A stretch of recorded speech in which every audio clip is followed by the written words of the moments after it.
محمد بن قاسم آئے ہندوستان پہ راجہ دہر کے مقابلے میں، نوجوان میری طرف دیکھے اور صحیح ہو کے بیٹھے، خاصے صحیح ہو کے بیٹھے، تقریر نہیں کر رہا، جذبات کا، میرے جذبات سنیں، دل کے پھپولے جل رہے ہیں سینے کے داغ سے، اللہ کی قسم روح کی گہرائی سے بات کر رہا ہوں، وہ بات کر رہا ہوں جو سینہ کہہ رہا ہے کہ پھٹ جائے اور کہنا نہ پڑے۔ قرآن و حدیث پڑھتے ہیں اور پھر اپنا حال دیکھتے ہیں تو لگتا یہ ہے کہ عذاب قریب آ گیا ہے، لگتا ہے زمین پھٹنے والی ہے، آسمان گرنے والا، لگتا ہے قریب آ گیا سارا کچھ۔ سمجھے کہ عرض کر یہ بات اگر آپ سمجھ گئے تو قیمت وصول ہو گئی، اس کو سمجھ گئے تو سمجھ لیں آپ کے مزاج کے اندر اللہ نے تبدیلی پیدا کر دی۔ محمد بن قاسم 18 سال کا جوان، ایک عورت کی عزت پر راجہ دہر ہندو نے حملہ کیا، محمد بن قاسم بچانے آئے۔ جب ہندوستان آئے فوج تھوڑی تھی، علاقہ تھوڑا تھا، راجہ دہر کی فوج بہت زیادہ، اور پھر اپنا عرب چھوڑ کے یہاں آ کے ہندوستان میں اس کے علاقے میں اس پہ حملہ کرنا، حالات خراب تھے۔ محمد بن قاسم پریشان ہے، ایک بزرگ نے دیکھا، کہنے لگے پریشان کی ہو؟ کہنے لگا سوچتا ہوں علاقہ بھی اس کا، فوج بھی اس کی، میرے فوجیوں کو تو رستوں کا بھی نہیں پتا، کیسے جنگ کریں گے، کدھر سے آئیں گے، اور پھر ہمیں زبان بھی نہیں آتی، کیسے کام ہوگا، ڈر رہا ہوں۔ 2-4 دن گزرے تو محمد بن قاسم اشاش بشاش ہو گئے، اور بزرگ کہنے لگے خیر ہے، بڑے مطمئن ہو گئے ہو، کہنے لگے بس راجہ دہر ہم سے مقابلہ نہیں کر سکتا، راجہ دہر ہمارے مقابلے میں کھڑا نہیں ہو سکتا، وہ گرا کے گرا، وہ لڑکھڑایا کے لڑکھڑایا، ریزہ ریزہ ہو جائے گا۔ آپ کو کیسے خوشخبری مل گئی؟ کہنے لگے مجھے پتا چلا ہے کہ راجہ دہر ذہن کا گندا ہے، وہ تو چچا کی بیٹی کو نہیں چھوڑتا، ماموں کی بیٹی کو نہیں چھوڑتا، خالہ کی بیٹی کو گندی نظر سے دیکھتا ہے۔ جس کا ذہن گندا ہوتا ہے وہ کسی کا مقابلہ نہیں کر سکتا، ہمیں فتح ہوگی، فتح، وہ گرے گا۔ وہ بزرگ کہتے ہیں میں سمجھ گیا کہ واقعی سے فتح ہوگی۔ آج کشمیر کیوں آزاد نہیں ہو رہا، فلسطین میں آگ کیوں لگی ہوئی ہے؟ مسلمان جب تک ذہن کا گندا ہے کمزور ہے، جب تک ذہن کا ناپاک ہے کمزور ہے۔ حضرت سعد بن ابی وقاص رضی اللہ تعالیٰ عنہ فرمایا کرتے تھے اللہ مسلمان کی مدد اتنی دیر تک کرتا رہتا ہے جتنی دیر تک مسلمان کا ذہن صاف رہتا ہے، کردار پاک رہتا ہے۔ آج اس لیے معاشرے میں لگی ہے، نوجوانوں تم کہتے ہو کامیابیاں نہیں ملتی، اسے کیسے کامیابی مل سکتی ہے جس کا ذہن ہی صاف نہیں؟ وہ کیسے دنیا کی بازی جیت سکتا ہے جس کی نگاہ ہی پاک نہیں؟ وہ کیسے آگے بڑھ سکتا ہے جس کے کردار میں پاکیزگی نہیں؟ اپنے آپ کو پاک کر لو، اللہ ہر مشکل میں تمہاری مدد فرمائے گا، ہر رستے میں تمہاری مدد فرمائے گا۔ اور میں نے کہا جب آدمی ناپاک ہوتا ہے تو رب کریم اس سے عبادت کی لذت چھین لیتا ہے، اور اللہ کی سب سے بڑی سزا یہ ہے کہ کسی کو سجدہ نہ لمبا کرنا دے۔ رب کریم سب سے زیادہ اس سے ناراض ہے جس کو قرآن پاک کے کھولنے کی توفیق نہ ہو، سب سے زیادہ رب کریم اس شخص سے ناراض ہے جو اللہ کی بارگاہ میں جھکنے کی لذت چھوڑ جائے۔ میرے نبی پاک سید عالم علیہ السلام کے صحابہ لمبی عبادتیں کرتے تھے، لمبی۔ کسی نے کہا تھا روم کے بادشاہ تھے کہ یہ مسلمان فاتح کیوں ہو جاتے ہیں؟ تو اس نے کہا میں نے مولا علی کے زمانے میں جاسوسی کرائی تھی، پتا کیا تھا کہ ہر میدان میں کامیاب کیوں ہوتے ہیں۔ تو کہتے میں نے دیکھا یہ دن کے مجاہد ہوتے ہیں پر رات کے عابد ہوتے ہیں۔ مشقت، محنت، جدوجہد، آگے بڑھنا، سستی نہیں، کاہلی نہیں، بیٹھے رہنا نہیں، ہاتھ پہ ہاتھ رکھ کے وقت نہیں بتانا، مسلسل جدوجہد۔ مولا علی ہمیشہ میدانوں میں رہے۔ سیدہ پاک فرماتی ہیں ہم نے وہ سارے رنگ دیکھے، کبھی مکے کی سختیاں، کبھی بدر، کبھی احد، کبھی کچھ، ہر وقت حالات کا مقابلہ۔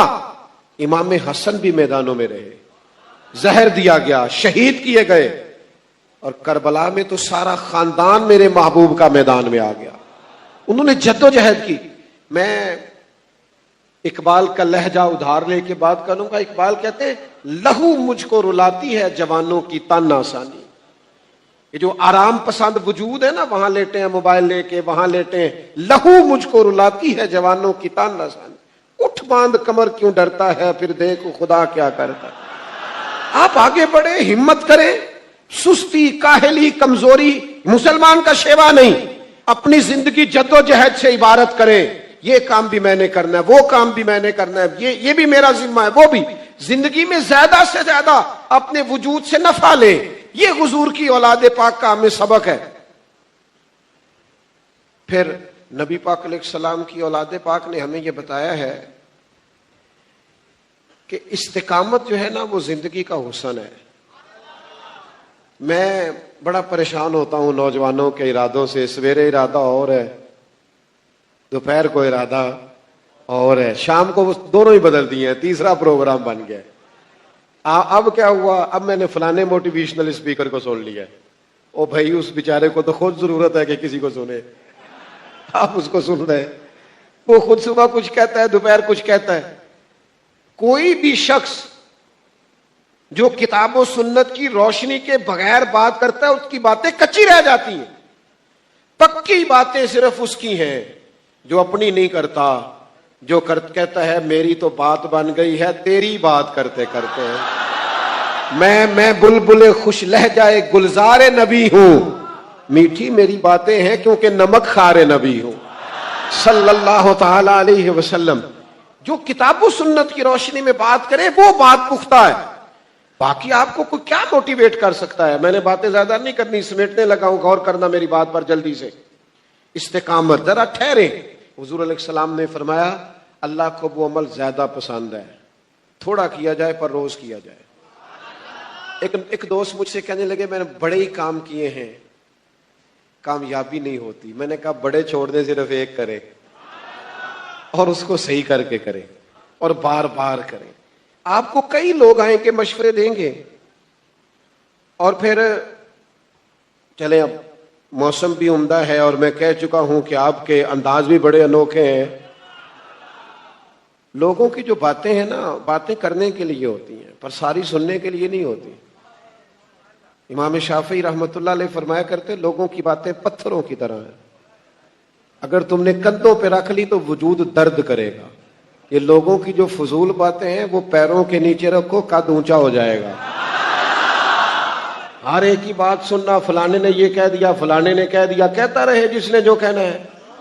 آپ سیدھی توجہ رکھیں اللہ رسول کیا فرماتے ہیں, دین اسلام کیا کہتا ہے. مضبوط فکروں پر کوئی کام کریں, کوئی ایک کریں, صحیح کر کے کریں.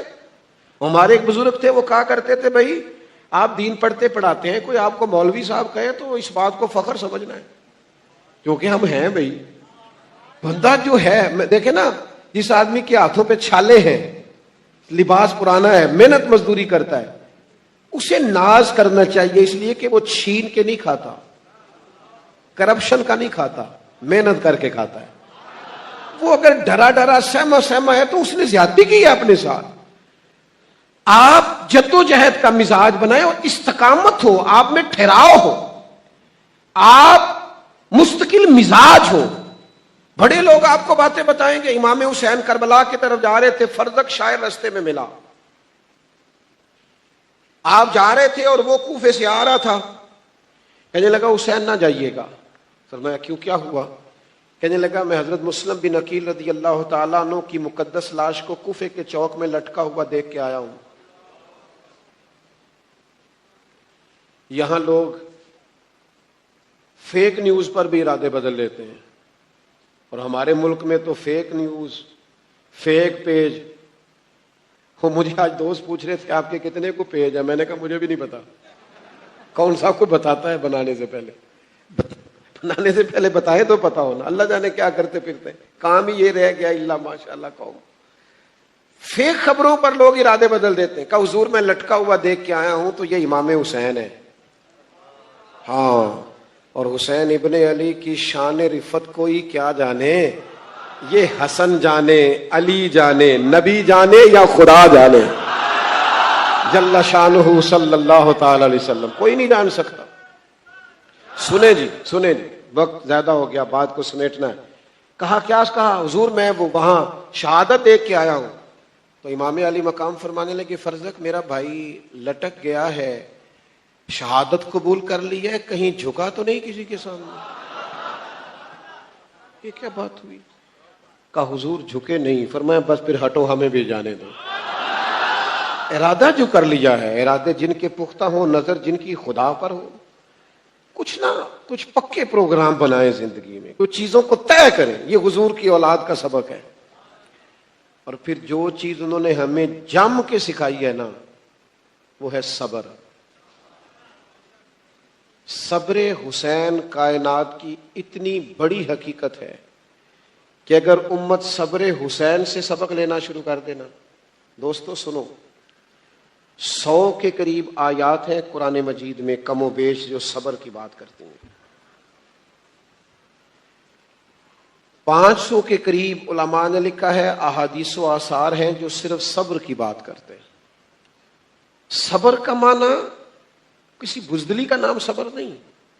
صبر تو خوش تدبیری کو کہتے ہیں. صبر تو محنت، ادھر دیکھو کیا کہنے لگا ہوں، صبر تو محنت کر کے نتیجہ رب پہ چھوڑ دینے کو کہتے ہیں.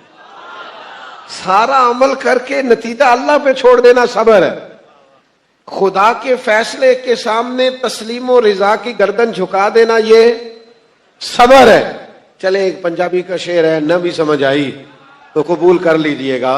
حضرت میاں محمد بخش صاحب کہتے ہیں دکھ قبول محمد بخشا، بس راضی رہن پیارے.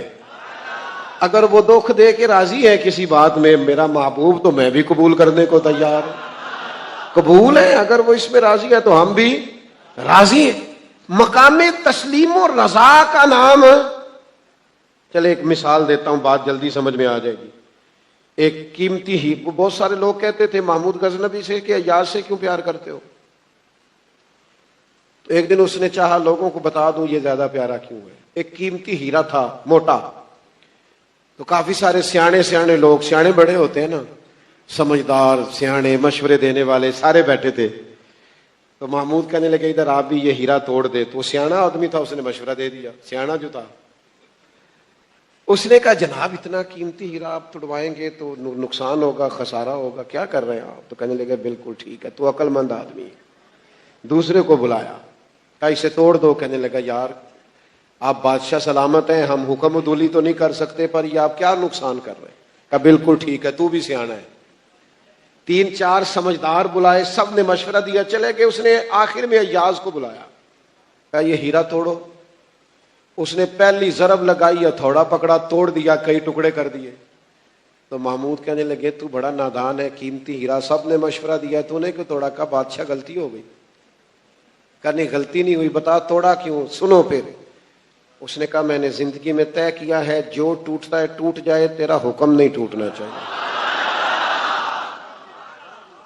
جو ٹوٹتا ہے ٹوٹ جائے، تیرا حکم طے کیا ہے. اتنی قیمتی چیزیں ٹوٹتی ہیں. میں مثال نہیں دے سکتا نا، میری مجبوری ہے.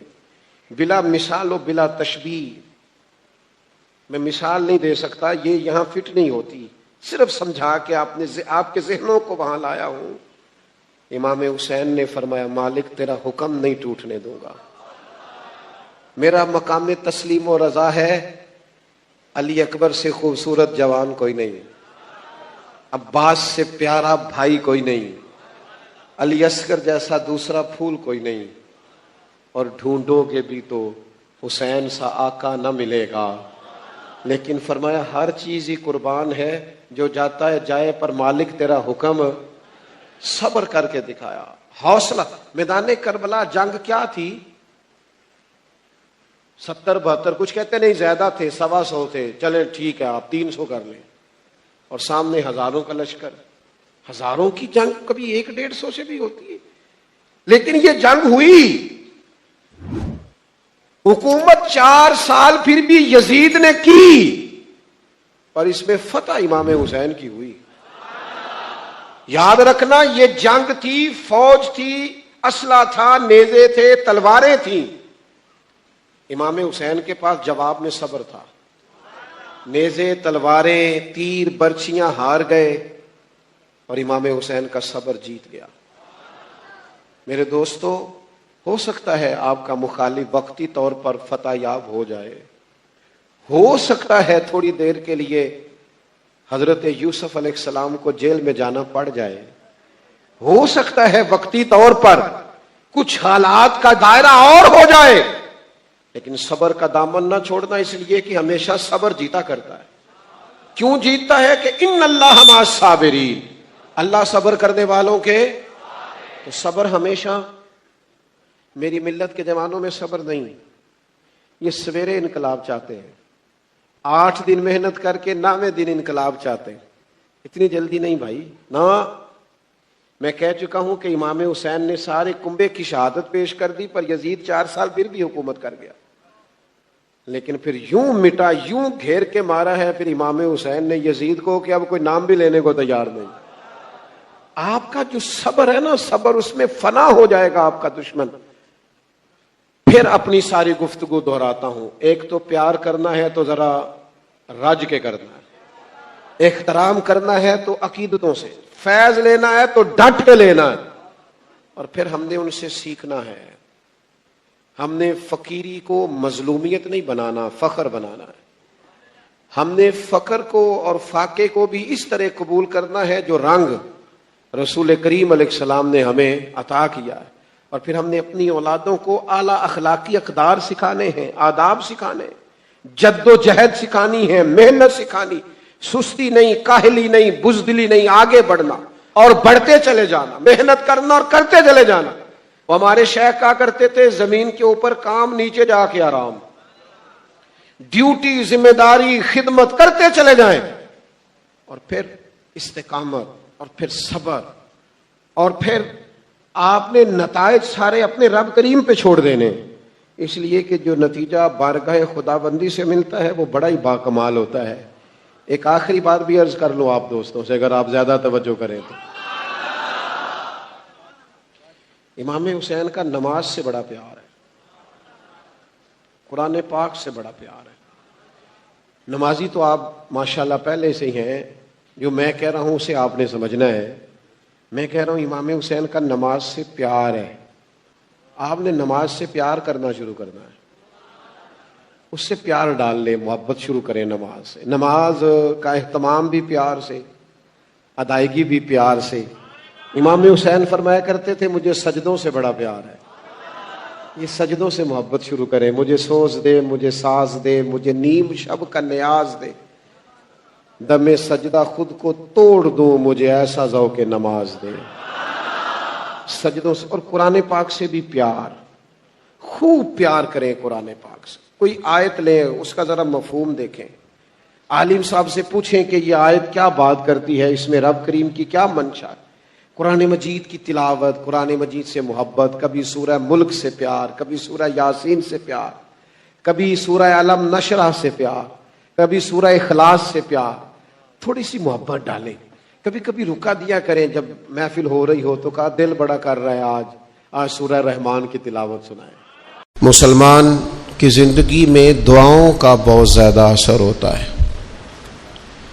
دعائیں لگ جایا کرتی ہیں، دعائیں اپنا رنگ دکھایا کرتی ہیں، دعائیں اپنا اثر رکھتی ہیں، اور انسان کے گرد جو چیز حصار بن کر اس کی حفاظت کرتی ہے وہ بھی دعا ہوتی ہے. دعائیں کرنی بھی چاہیے. نبی کریم علیہ السلام نے فرمایا جو اللہ تعالیٰ سے نہیں مانگتا اللہ اس سے ناراض ہو جاتا ہے. دعائیں کرنی بھی چاہیے، دعائیں کرانی بھی چاہیے، اور دعائیں لینی بھی چاہیے. معاشرہ جیسے جیسے تیزی کی منزلیں طے کرتا ہے اور جیسے جیسے لوگوں کے ذہن گھٹن کا شکار ہوتے ہیں اور مزاجوں کے اندر جیسے جیسے دین سے دوری واقع ہوتی ہے اور روحانیت سے لوگ جیسے جیسے دور ہوتے ہیں، مختلف قسم کے وسوسوں کا لوگ شکار ہوتے ہیں. ایک وسوسہ لوگوں کے دلوں میں یہ بھی پیدا کیا جاتا ہے کہ جب اللہ تعالیٰ سب کی سنتا ہے تو کسی سے دعا کرانے کا کیا مطلب ہے. بالکل صحیح بات ہے، بڑی عمدہ اور اعلیٰ بات ہے. اللہ تعالیٰ سب کی دعائیں قبول فرماتا ہے. اللہ تعالیٰ اپنے ہر بندے پر اپنی شان اور اپنے فضل کے مطابق رحمت فرماتا ہے، اس میں کوئی دو رائے نہیں ہے. لیکن قرآن مجید خود فرماتا ہے کہ رب کے کچھ بندے وہ ہیں جو اپنے مومن بھائیوں کے لیے دعائیں کرتے ہیں. یہ کسی دوسرے کے لیے دعا کرنا اتنا محبوب عمل ہے کہ اللہ نے اسے قرآن مجید میں بیان فرمایا. والذین جاءوا من بعدهم یقولون ربنا اغفر لنا ولإخواننا الذین سبقونا بالایمان فرمایا وہ جو ان کے بعد آئے وہ عرض کرتے ہیں رب کی بارگاہ میں کہ اے اللہ ہمیں بھی بخش دے اور ہمارے ان بھائیوں کو بھی بخش دے جو ہم سے پہلے ایمان لائے. وہ اپنے پچھلوں کے لیے دعائیں کرتے ہیں, اللہ کے حضور عرض کرتے ہیں یا اللہ انہیں معاف کر دے, انہیں بخش دے.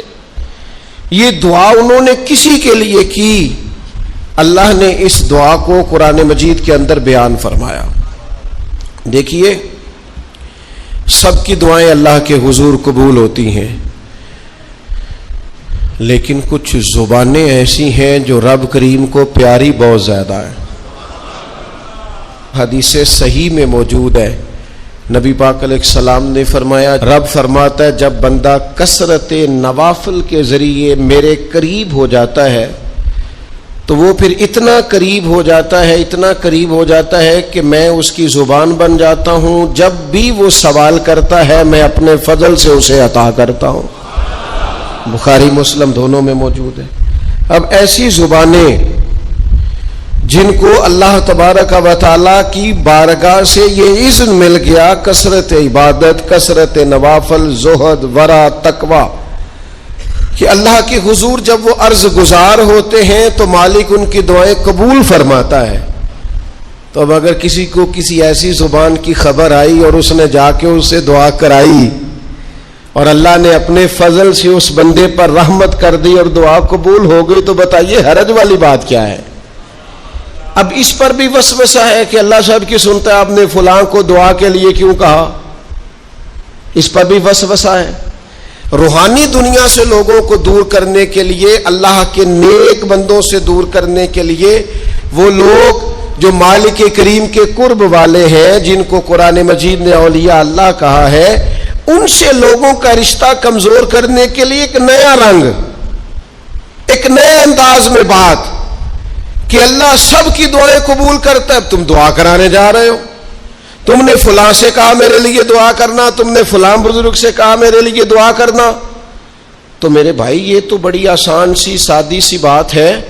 اچھا یہ بھی ضروری نہیں کہ جو دعا کرا رہا ہے وہ کوئی کمزور ہی ہو, وہ گناہگار ہی ہو اور وہ کسی نیکوکار سے ہی کہے کہ میرے لیے دعا کرنا تو تبھی بات بنے گی. بعض نیک بھی کہہ دیتے ہیں اور اس سے کہہ دیتے ہیں جو درجے میں ان سے کم ہوتا ہے.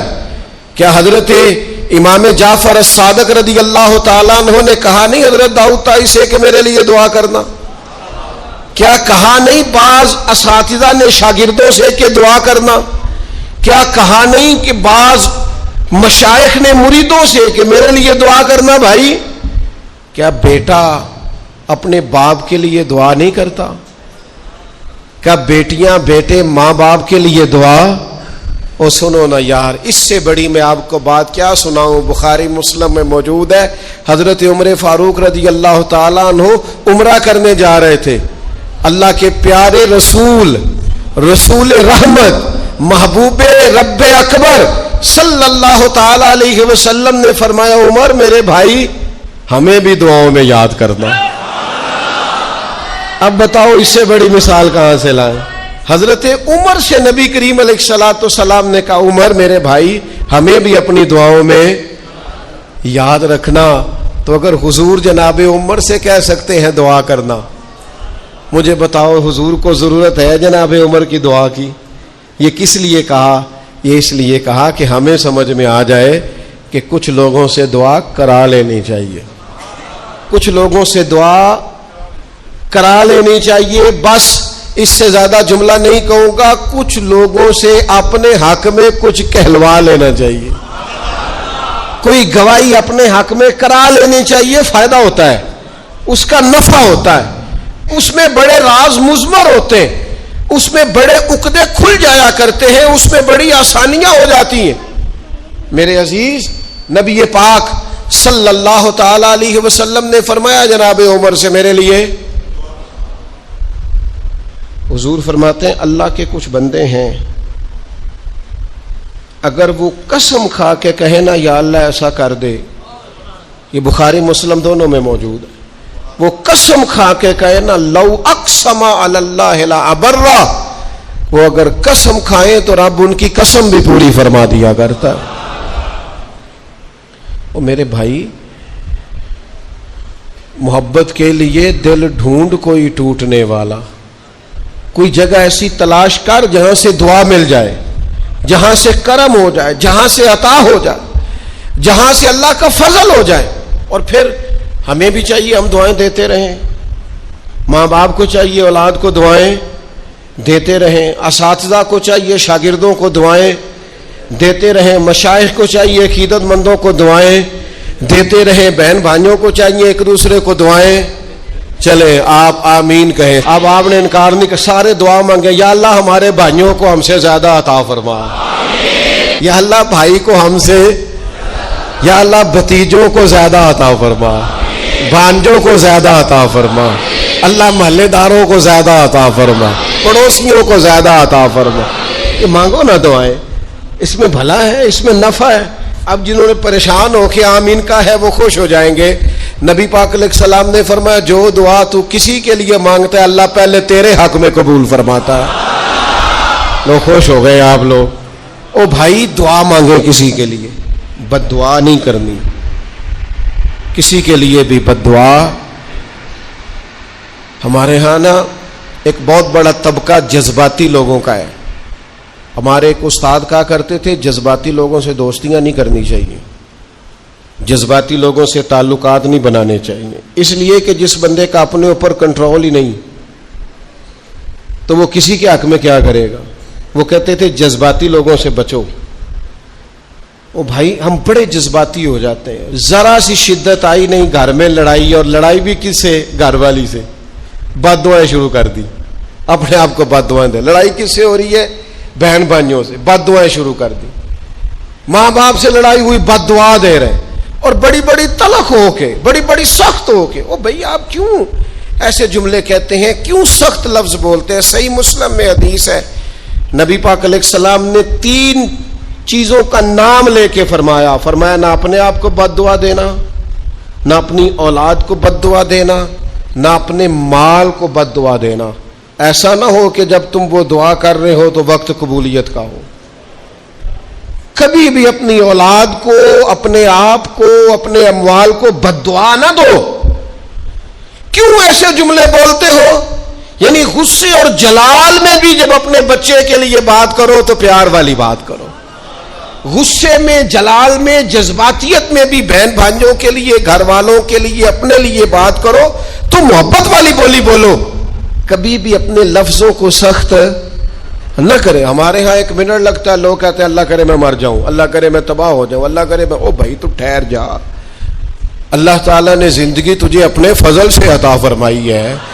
تجھے کیا مصیبت بن گئی ہے؟ تو کہاں سے نکلا ہے؟ تو کہاں پہنچ گیا ہے؟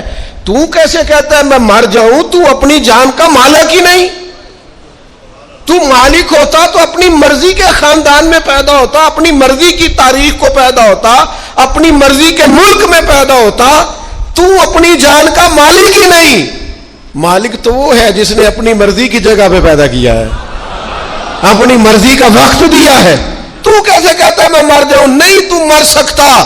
اپنی مرضی سے مرے گا تو خودکشی حرام ہے، اور رب رسول کے راستے میں مرے گا تو شہادت کی موت نصیب ہوگی، ہمیشہ کی زندگی ملے گی. وَلَا تَقُولُوا لِمَن يُقْتَلُ فِي سَبِيلِ اللَّهِ أَمْوَاتٌ. لہذا جذباتیوں کی بد دعائیں کرنا اور سخت بد دعائیں کرنا. میرے ابا جی بھینس کو بد دعا دینے سے بھی منع کرتے تھے. اور میں کبھی کبھی حیران، جب ہم نے یہ حدیثیں پڑھی نا بعد میں کہنا سا یار ان پڑھ بندے نے کتوں سبق لیا. آج جانور کو، بھینس کو وہ کسی وقت کو تنگ آتے نا تو کوئی سخت لفظ کہتا تو کہتے نہ بھائی مال نو بد دعا نہیں دئی دی. تو اس وقت تو مطلب سمجھ نہیں تھی کہ یار مطلب مال نو بد دعا نہیں دئی دی، ایڈی کیڑی میرا مطلب ہے مشکل ہے. ان بندہ ماجی نو بھی مندہ نہ آکھے. لیکن وہ جب روایات پڑھی بعد میں تو سمجھ آئی کہ کچھ علوم کتابوں میں ہیں، اور چونکہ مسلمان سینہ بسینہ آ رہے ہیں تو کچھ تربیتیں ایسی ہیں جو لفظوں میں تو نہیں، لیکن بڑے بوڑھوں نے جو سنا سیکھا ہے وہ اپنے پلے سے باندھا ہوا ہے. انہوں نے اپنی گرہ سے اچھی طریقے سے کر کے باندھا ہے. بد دعا نہیں، آپ دعا کریں، آپ اچھے لفظوں میں. اور کوئی بندہ مل جائے نا، میں ویسے نے کئی دفعہ کہا ہے، پھر کہتا ہوں، آج کل نا کو میرے جیسے بندے کو چلو اونچی کرسی پہ بیٹھتا ہے، نماز پڑھاتا ہے، پگڑی باندھتا ہے، تو کوئی بندہ نیک سمجھ بھی لے تو دعا نہیں کراتا، فوٹو ہی لیتا ہے۔ پہلے لوگ دور سے آتے تھے تو آ کے کہتے تھے دعا کرانے آئے، اب وہ کہتے ہیں بڑی دور سے چل کے آیا ہوں جی، بڑی مہربانی، تو کہتے ایک فوٹو مل جائے گی۔ وہ اللہ کے بندے، ہم دعا دے رہے ہیں تو فوٹو لے رہا ہے۔ پھر ایک اور گل آج کل بڑی عام ہے، وہ کہتے جی ذرا یادگیری رہندی ہے، تو میں کہ غوث پاک دی تے کوئی فوٹو نہیں، سانو تے ہر ویلے یاد رہندے نے، کوئی فوٹو نہیں، ہمیں تو کبھی نہیں بھولے۔ خواجہ اجمیر کی کوئی فوٹو نہیں، ہماری نس نس میں آباد ہے۔ امام اعظم ابو حنیفہ کی کوئی فوٹو نہیں، لیکن ہم تو حنفی ہیں، ان کا نام لے لے کے جیتے ہیں۔ میرے حضرت صاحب کے ساتھ کوئی فوٹو نہیں،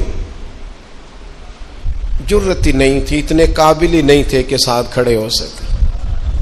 وہ میرے گھر کبھی نہیں آئے، اور میں سمجھتا تھا گھر اس قابل بھی نہیں کہ اتنی بڑی ذات کو میں کہوں کہ تو میں کو جیتے دل بر سونا، اور کتنا سونا، او سونا تے رج کے سونا تے سونا جی میں سویرا، میں کو جاتے رج کے کو جاتے کو جا جی میں ہنیرا۔ کبھی اتنی ضرورت ہی نہیں کی، اتنی طاقت کے ساتھ کھڑے ہو کے کہیں کہ میں تیرے برابر ہوں تو فوٹو بنا، اتنی ضرورت کبھی ہوئی نہیں۔ لیکن کیا کریں، دور بدلا، حالات بدلے، زمانہ بدلا، طور طریقے بدلے۔ وہ کبھی لوگ مشائخ کے پاس دعائیں لینے جاتے تھے، کہتے تھے ہم آئے ہیں کوئی دعا کر دیں، وقت بدل گیا، 30 سیکنڈ کی ویڈیو رہ گئی۔ او خدا کے بندو، تھوڑا سا روحانی زندگی کی طرف آؤ، روحانی زندگی کی طرف۔ او بھائی دعائیں کرائیں، اپنے لیے گواہیاں پکی کریں، اپنی والدہ سے، اپنے والد سے، اپنے دادا سے، اپنے نانا سے، اپنی نانی سے، اپنی دادی سے، اپنے بہن بھائیوں سے، اپنے دوستوں سے، اپنے مرشد سے، اپنے استاد سے دعا کراؤ۔ ان سے کہو ایک دفعہ میرے لیے ہاتھ اٹھا دے اللہ کی بارگاہ میں صحیح روایت پیش کرتا ہوں، میرے نبی کریم نے فرمایا تھا عمر فاروق سے، سیدنا عمر سے، قطعی جنتی عمر جن کا حضور جنت میں محل دیکھ کے آئے، نبی کریم نے فرمایا تو عمر، لوگ حج کرنے آئیں گے، جہاد کے لیے آئیں گے، اگر یمن والے لوگ آئے اور تجھے ان میں سے میرا اویس کرنی مل گیا تو عمر اس سے اپنے لیے دعا کرا لینا، عمر اویس سے دعا کرا لینا، اسے کہنا تیرے لیے دعا کر دے۔ حضرت فاروق اعظم ڈھونڈتے رہے، ملاقات ہوئی سیدنا ویسے کرنی سے، کہا دعا کر دے یار میرے لیے۔ وہ ڈھونڈو، کوئی بیٹھا ہوا مجھے دور دعا دیتا ہے، میں ڈوبتا ہوں پر سمندر اچھال دیتا ہے۔ او بھائی اپنے حق میں دعائیں، التجائیں اللہ کے حضور۔ کچھ لوگوں کی عرض، میں آپ سے عرض کروں، کچھ لوگوں کو دعا لگ جاتی ہے۔ آپ کو جو آدمی بڑا چمکتا دمکتا اجلا نظر آئے نا، اس کا کبھی ماضی ٹٹولو گے نا تو کبھی کوئی اس کے گھر سے روٹی کھا گیا تو فقیر اور اس نے ذوق سے کھلائی تھی، کبھی پیچھے سے ٹٹولو گے تو کوئی روٹی کھا کے دعا کر گیا تھا، کوئی چند گھڑیاں دروازے پہ رہا تھا، اس نے نیکی کی تھی دعا کر گیا تھا۔ کبھی ٹٹولو گے، ڈھونڈو گے تو بیمار ماں نے کسی کو دعا دی تھی کہ پتر اللہ تیرے اوپر فضل کرے، کسی کے بوڑھے باپ بیمار نے دعا دی تھی اللہ تجھے کسی کا محتاج نہ کرے، کسی نے دعا دی تھی۔ وہ دعا ہے جو اس کے دائیں بائیں آگے پیچھے چلتی ہے۔ حضرت مولا علی شیر خدا رضی اللہ تعالیٰ عنہ گرمیوں میں بھی موٹے کپڑے پہن کے پھرتے تھے۔ لوگوں نے کہا حضور سخت گرمی اور پھر آپ تو بڑے دلیر آدمی، جوان اور گرمیوں میں بھی موٹے کپڑے۔ فرمانے لگے نبی کریم نے دعا دی تھی کہ اللہ علی کو موسم کی شدت سے بچا کے رکھنا، موسم کوئی بھی ہو علی پہ اثر ہی نہیں کرتا، شیر خدا پہ اثر ہی نہیں ہوتا، موٹے پہن لوں پتلے پہن لوں، اللہ میرے جسم کو موسم کی شدت سے محفوظ رکھتا ہے۔ اپنے لیے دعائیں سمیٹ چکروں میں نہ پڑھیں، وہ جی سب کی اللہ سنتا ہے، کس نے کہا نہیں سنتا؟ لیکن کچھ ایسے ہیں جو ہاتھ اٹھا دینا تو رب کریم قبولیت سے فرماتے ہیں دیر نہ کرنا، ذرا جلدی جانا. قبولیت سے اللہ کہتا ہے. کچھ ایسے ہیں جو ہاتھ اٹھا دے نا ہاتھ, تو اللہ تعالیٰ مرحوم خورشید گیلانی سے اللہ تعالیٰ ان پر فضل کرے, کچھ تھوڑا ربط رہا. انہوں نے نا ایک جملہ اپنی والدہ کے لیے کہا تھا. کہنے لگے میری اماں ان پڑھ تھی, اپلے تھاپتی تھی, اور ان کا آنچل دوپٹہ بھی کئی دفعہ میلا رہتا تھا.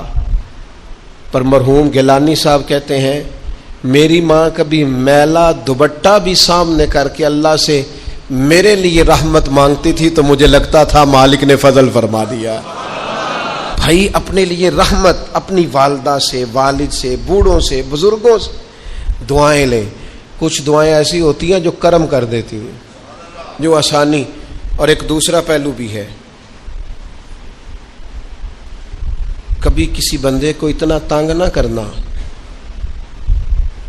کہ وہ اتنی تکلیف میں آئے کہ وہ خود تو کچھ نہیں کر سکتا, ماڑا ہے, لیکن پھر وہ رات کو اپنے رب کی بارگاہ میں بیٹھ کے کہے کہ تو حاکم و عادل ہے مگر تیرے جہاں میں ہے تلخ بہت بندہ مزدور کے اوقات. پھر ایسا نہ ہو غریب ہے, ماڑا ہے, خود تو کچھ نہیں کر سکا, پھر اللہ کی بارگاہ میں تیری شکایت کرے. ایسا نہ کرنا. میرے نبی پاک علیہ السلام کے درویش صحابی تھے حضرت سعید بن زید رضی اللہ تعالیٰ عنہ, فقیر فاقہ مست. حضرت عمر رضی اللہ تعالیٰ عنہ کے قریبیوں میں سے تھے. ایک عورت نے الزام لگا دیا زمین کے قبضے کا. میں کیسے آپ سے کہوں کہ جب لوگ کسی ایسے شخص پر جس نے زندگی ساری دیانتداری سے گزاری ہو, لوگ الزام لگاتے ہیں نا, تو یہ بھی نہیں سوچتے ہم بات کس کے بارے میں کر رہے ہیں. کھلی ہوئی زبان ہوتی ہے, جو مرضی کہہ دیتے ہیں. حضرت سعید بن زید پر الزام لگا دیا. اتنا بڑا آدمی, محبوب کا صحابی, اور عورت نے الزام لگا دیا. اور جب اللہ والے بد دعا دیتے نہیں, لیکن جب کوئی تکلیف اتنی دے, کلیجہ پھٹ جائے, پھر بندہ کیا کرے. وہی بات کہ اب وہ کچھ کہہ نہیں سکتے تھے, ایک عورت پر کس طرح کوئی بات ہو سکتی تھی. دونوں ہاتھ اللہ کی بارگاہ میں اٹھائے, یہ صحیح حدیث میں موجود ہے.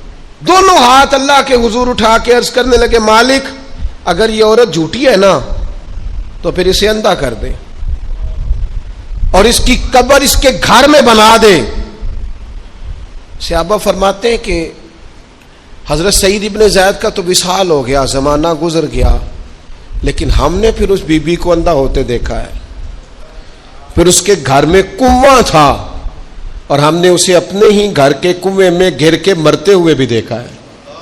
اس لیے کہ جب آپ کسی کو تکلیف دیتے ہیں, جب آپ ستاتے ہیں, جب آپ وہ بات کرتے ہیں جو اس بندے میں موجود نہیں ہے, جب آپ جھوٹ بولتے ہیں اپنے نفس کی تسکین کے لیے, جب آپ زیادتی کرتے ہیں صرف اپنی انا کے لیے, تو پھر بعدوں کا دعائے ضرر نکلتی ہے منہ سے, دعائے ضرر, اور یہ رد عمل کے طور پر نکلتی ہے. نبی پاک رحمت للعالمین ہے.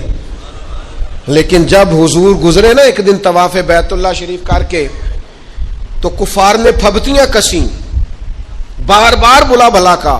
ایک طواف بھی حضور نے کر لیا, دوسرا بھی کر لیا, تیسرا بھی, اور پھر انہیں اوجڑیاں ڈالی, کئی تکلیفیں دی. تو اس وقت حضور نے پھر دعا کی تھی, اے اللہ گن لے ان لوگوں کو, گن مالک ان بندوں کو, یہ اتنی تکلیف دیتے ہیں. حضرت صدیق اکبر فرماتے ہیں وہ جن کے لیے محبوب نے اس دن دعا کی تھی وہ چن چن کے بدر میں قتل ہوئے, سارے گن گن کے وہ لوگ قتل ہوئے. کیوں ہم کسی کو اتنا ستائیں کہ اس کے منہ سے پھر ایسے جملے نکلیں جو ہم سے سنبھالے نہ جا سکے. حضرت سعد بن ابی وقاص, بخاری مسلم دونوں میں حدیث, حضرت عمر نے انہیں کوفے کا گورنر بنایا تھا, حاکم بنایا تھا. کچھ لوگ حسد کی وجہ سے نیک لوگوں پر تنقید کرتے ہیں, اپنے ذاتی حسد کی وجہ سے اللہ کے بندوں کو ستاتے ہیں, پھبتیاں کستے ہیں, زبانیں کھولتے ہیں. اور آپ فرماتے ہیں جس نے میرے ولی سے دشمنی کی میرا اعلان جنگ ہے. حضرت فاروق اعظم رضی اللہ تعالیٰ عنہ نے حضرت سعد بن ابی وقاص کو حاکم بنایا کوفے کا. تو کچھ لوگوں نے شکایتیں کی, تو حضرت عمر نے کہا جاؤ پتہ کرو جا کے, معلومات کی. تو ہر بندہ کہنے لگا اتنا اعلیٰ تو بندہ ہو ہی نہیں سکتا جتنے حضرت سعد بن ابی وقاص ہے. ایک بندہ کھڑا ہوا, صرف ایک, وہ کہنے لگا نہ تو یہ جہاد میں جاتے ہیں، نہ مال غنیمت صحیح تقسیم کرتے ہیں، نہ یہ عدل و انصاف کرتے ہیں۔ 3 شکایتیں اس نے لگائیں۔ حضرت سعد بن ابی وقاص چونکہ زندگی ساری محنت کی تھی، جہاد کیا تھا، ساری زندگی انصاف میں گزاری تھی، دل ٹوٹ گیا۔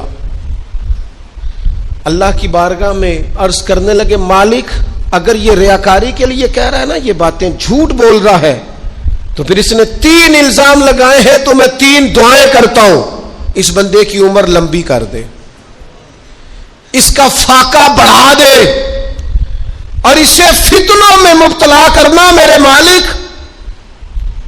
یہ دعا نکلی حضرت سعد بن ابی وقاص کی زبان سے۔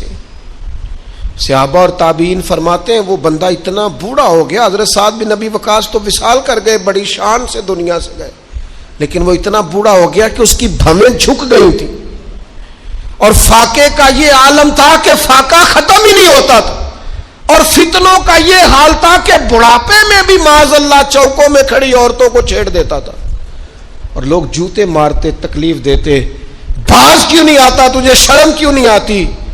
تو کہتا تھا لوگوں میں کیا کروں، مجھے حضرت سعد بن ابی وقاص کی بد دعا لگ گئی، میں نے ان کو ستایا، دل توڑا، اذیت دی، کیوں ہم اس طرح کے لفظ کہیں؟ میں جانتا ہوں اس بوڑھی عورت کو جس کی بیٹی کو کسی نے بڑا ہی ستایا تھا سسرال والوں نے، اور خامد اس کا موجود نہیں تھا، تو وہ اپنے وہاں سے نکلتے ہوئے نا واپس گھر سے، تو وہ دروازے پہ کھڑی ہو کے کہہ رہی تھی حضرت صاحب میں گزر رہا تھا، حضرت صاحب گل سننا، بچیوں کا باپ کوئی نہیں، ایک بھائی ہے بیچارہ کدھر کدھر جائے، ہر چوتھے دن میں یہاں آ کے منتیں کر کے دوپٹے پھینک کے بچی چھوڑ کے جاتی ہوں، آج میں نے اپنا مقدمہ رب کی بارگاہ میں پیش کر دیا ہے،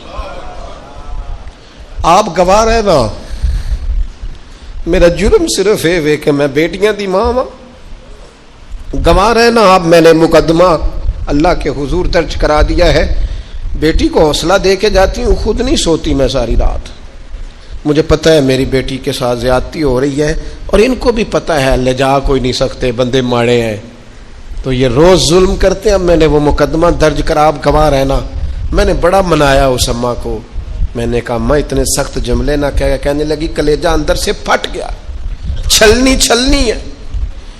ایک شخص کے کمرے میں جاتی تھی معافی مانگنے، چلو بچی سے غلطی ہو گئی تو اٹھ کے دوسرے کمرے میں چلا جاتا تھا، میں دوسرے میں جاتی تھی، چونکہ میں بیٹی والی ہوں، اب میں نے مقدمہ درج کرا دیا ہے، اب میرا رب جانے بہتر انصاف، میں بڑا اللہ کا گناہگار بندہ ہوں، میں نے پھر واقعی وہاں انصاف ہوتے دیکھا، میں نے وہ رنگ بدلتے اور حالات تبدیل ہوتے دیکھے۔ یہ یاد رکھنا زندگی خود بھی گناہوں کی سزا دیتی ہے، یہاں بھی زندگی خود بھی گناہوں کی سزا دیتی، یاد رکھنا، ذرا احتیاط سے منہ کھولنا کسی کے بارے میں، اللہ کے بندوں کے بارے میں اپنی زبانیں ذرا احتیاط سے کھولنا، ذرا خیال کرنا، کسی غریب کے بارے میں جملے سوچ کر بولنا، کسی کمزور کا مذاق اڑانا تو معاذ اللہ ذرا ہوش کرنا، اللہ سے ڈر کے بات کرنا، اس لیے کہ بڑی جلدی انصاف کا وقت آنے والا ہے، بڑی جلدی حالات بدلنے والے ہیں۔ تلک الایام نداولها بین الناس، اللہ لوگوں کے درمیان دن بدل دیا کرتا ہے، پھر لوگوں کو جگہ نہیں ملتی چھپنے کی، رخ چھپانے کی۔ 2 ہی باتیں آج آپ کے سامنے رکھی ہیں، ایک تو نیکوں سے دعا لے لو، اللہ والوں سے دعا لے لو، ماں باپ سے دعا لے لو، بزرگوں سے دعائیں، اور دوسرا بد دعاؤں سے بچ جاؤ، دعائے ضرر سے بچ جاؤ، کسی کو اتنا نہ ستاؤ کہ بیچارہ خود کچھ نہ کر سکے اور اللہ کے حضور تمہاری شکایت کرے، بچو۔ وہ میں نے بہت پرانا ایک جملہ کہا تھا، پھر کہتا ہوں، غریبوں کی بد دعائیں دن میں نہیں ستاتی، غریبوں کی بد دعائیں رات کو ستاتی ہیں۔ جب اے سی پورا لگا ہو، گھر پورا بہترین بنا ہو اور نیند نہ آئے، اور اپنے ہی گھر سے خوف آئے، اور اپنے ہی مقام سے بندہ بے چین ہو کے اٹھے، اور کبھی چھت پہ اور کبھی نیچے، اور پتہ نہیں مجھے کیا ہے اور پتہ نہیں مجھے کیا ہے، تو پھر وہ استغفار کرے، پھر وہ جس کو ستایا اس سے معافی مانگے، پھر جس کا دل توڑا ہے اس سے جا کے اللہ کی رضا کے لیے معافی مانگ کے آئے. اس لیے کہ کچھ سکون ایسے ہیں جو صرف معافیوں سے ملتے ہیں، وہ صرف کسی کو راضی کرنے سے حاصل ہوتے ہیں.